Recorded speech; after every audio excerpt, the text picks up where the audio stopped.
Hey there everybody, welcome back to the channel. Thanks for tuning in for another weekly update of things going on in DCS world. Brought to you via Eagle Dynamics of course, but also me, your host Prickly Hedgehog, with my thoughts and opinions on some of those things. So let's tune in to the news this week, and of course, kind of a controversial week actually. Saw a very interesting analysis of the state of things in DCS World by Mags TV, who had some complaints about the state of gameplay and the state of the modules at release time and other bits and pieces with regards to DCS World. And we're going to come back to that topic because I think it's worth analyzing. And we'll start here on actual news with regards to DCS World. And of course, it begins with free stuff from none other than Heatblur. And if you're not familiar with their products, they produce the AJS-37 Viggen and of course the F-14B Tomcat. Now, these two aircraft will be free trial access from the 19th of June through to the 25th of June, 1000 hours Pacific Standard Time. So gather ye aircraft while ye may. Both of these aircraft are highly recommended by their owners. I own both, but I only really have good experience with the F-14B, which I thoroughly love. It is a fantastic aircraft. If you don't own it and you are sitting on the fence and you're an F-14 fan, take a little time to trial the aircraft, launch it off the carrier, land the thing on the carrier, and if you still don't want to buy it after that, well, at least you can say you've had a shot. I love this aircraft. I think it's probably one of the better modules in the game. I hear a lot of positive feedback about the Viggen. A lot of people that own that aircraft also praise it very highly. And of course, it is a Cold War jet. It as the blurb here says, was the backbone of the Swedish Air Force during the Cold War. We have a RM-8A jet engine, which is advanced modeling of the thrust reverser, compressor surges and stalls, and also sophisticated high-resolution air-to-ground radar technology, modeling of the PS-37A radar, and uses multiple radar amplifications and filter settings. You've got obstacle detection mode, memory mode, and air-to-air mode. It's an excellent module with superb low-level performance and maritime strike capabilities. You can fly that for free today if you would only click the link. Obviously, the F-14B, equally, as I said, well modeled, a very sophisticated flight model, and it is a challenge to fly as a result of that. So get your hands on that, get your hands on your HOTAS and take that for a spin because it's well worth it. The power of the thing is just amazing. It's a great aircraft. So good plug there. Okay, let's move on to open beta hotfixes, and we'll come back to updates here in just a little bit.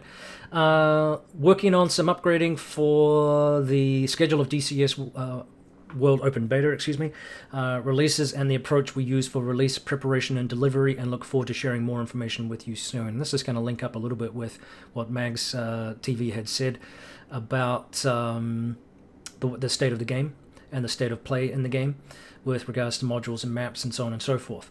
They are, of course, did focus primarily on updates to the F-14B and Heatblur's other aircraft here. So there were some hotfixes there in preparation for the free trial event, which was really cool. Last week, they admitted they ran into some difficulties with busy multiplayer servers in DCS World, so they've been honest about that and transparent. We are aware of the issues, and they are working to provide a more bug-free and reliable environment. We have been working on virtual reality performance issues as well. That has often come up as an issue, and I know that they are working hard on improving the game's viability with new hardware that is available for PC computers, including, of course, VR. Now, there is a sale event going on right now as well, so don't forget that. This is their DCS World Summer Sale of 2020. The eShop sale will run from the 19th of June until the 13th of July, so just under a month there. And if you fly the Steam Edition, the summer sale will go from the 25th of June and end on the 9th of July. F-14 Tomcat by Heatblur, so if you did do the trial, this is going to have a 17% discount, so thank you very much, Heatblur. The JF-17 Thunder by Decker Ironworks will have a $15 US discount in the eShop, will receive a 20% discount on Steam, so not bad there. All campaigns by Reflected Simulations will have a 25% discount. Don't forget that includes the Spitfire, the Big Show campaign, the Jagdflieger campaign for the BF-109, and the Blue Nose Bastards Bodny campaign for the P-51, and the Hunters over the Yalu campaign for the F-86.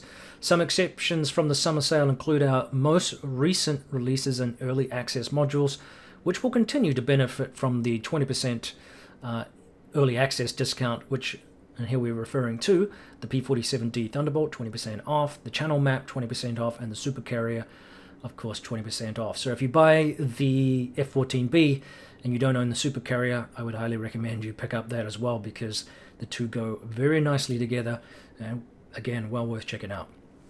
Things to consider. Oh my. All right, well, that is that in terms of news. Let's look at the open changelog here, though. As mentioned, there were some changes, and I'm going to do all of these, but there were some changes to the DCS C-101 Avio jet by Avio Dev. They fixed a possible crash in CLC for the Hornet, and the Laser Maverick does not see the laser spot on a building. That's been fixed. Merged reverted trim descriptions for the Yak-52 and localization Russian language. DCS Supercarrier by Eagle Dynamics, the Russian manual's been updated. The RWR buttons not properly lit, that's been fixed for the F5E.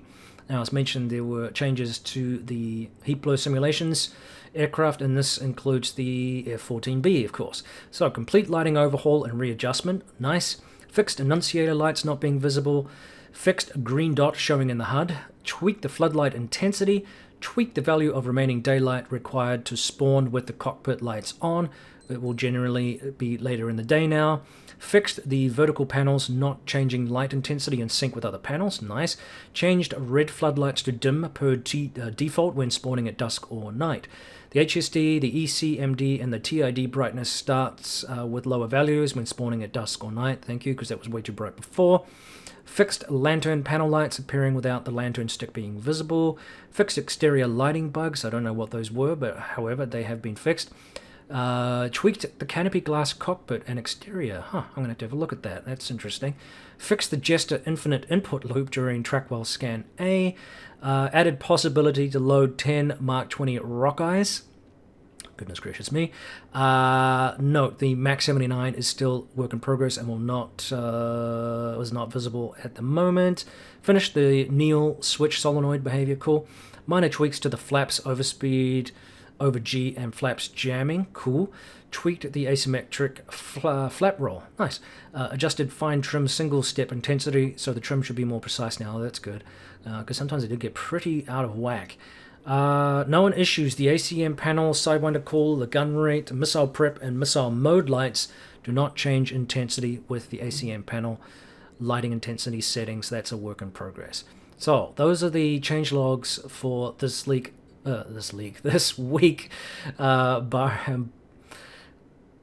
barring of course the some that I left out. So, all right, Max TV.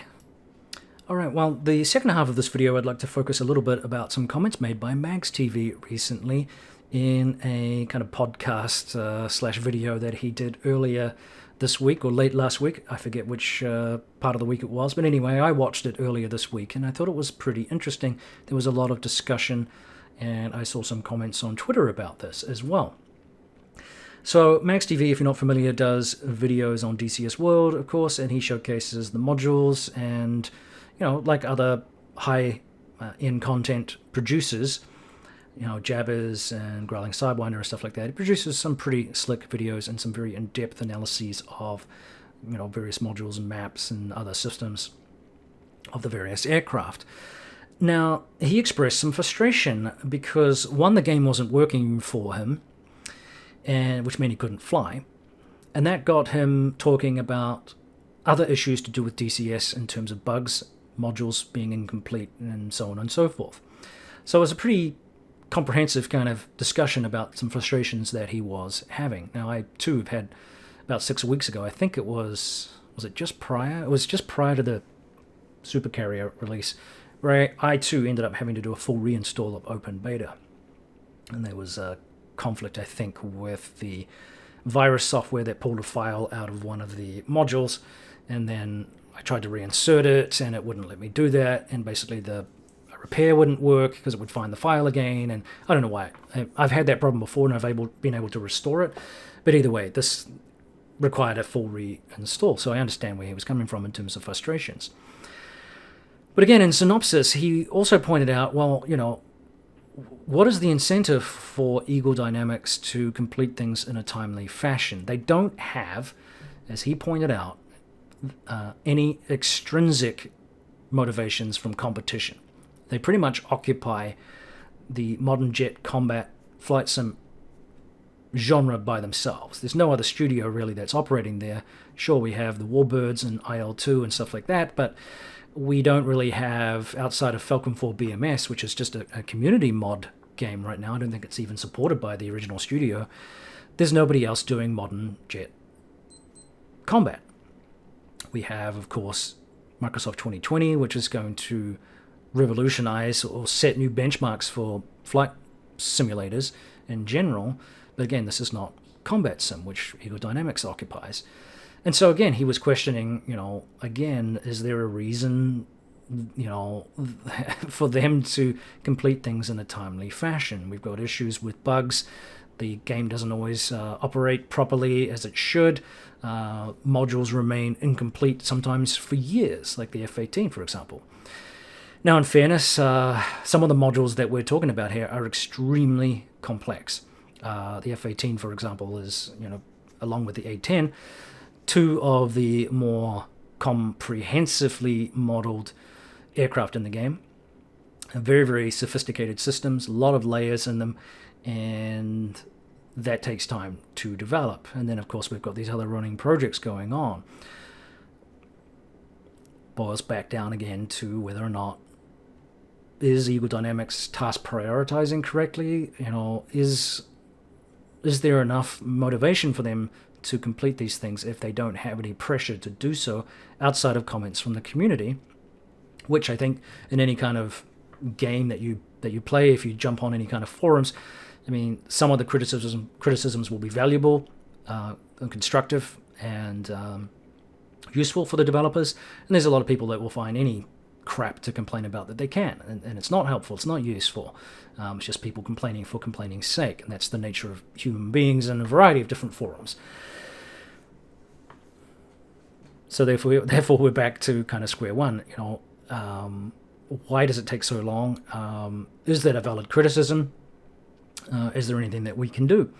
And I don't know the answers to that. I mean, I think most people with this genre are fairly patient. It takes a while to learn the aircraft, and so sometimes it's easy to forget how long something's been sitting in early access. And I think I was kind of surprised just how long the F-18 was in early access when I think about it. Now, I just don't know what the studio is up to in terms of their task prioritization. Again, I've made these comments before. I'm sure that they know what they're doing.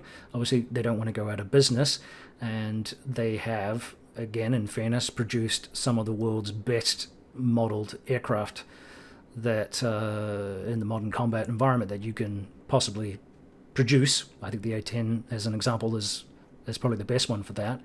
The F-18 is close behind, and I think after that we're probably going to have the F-16. But again, it takes a tremendous amount of time to do these things. So again, what does it mean for the game? Are we going to have complete stuff?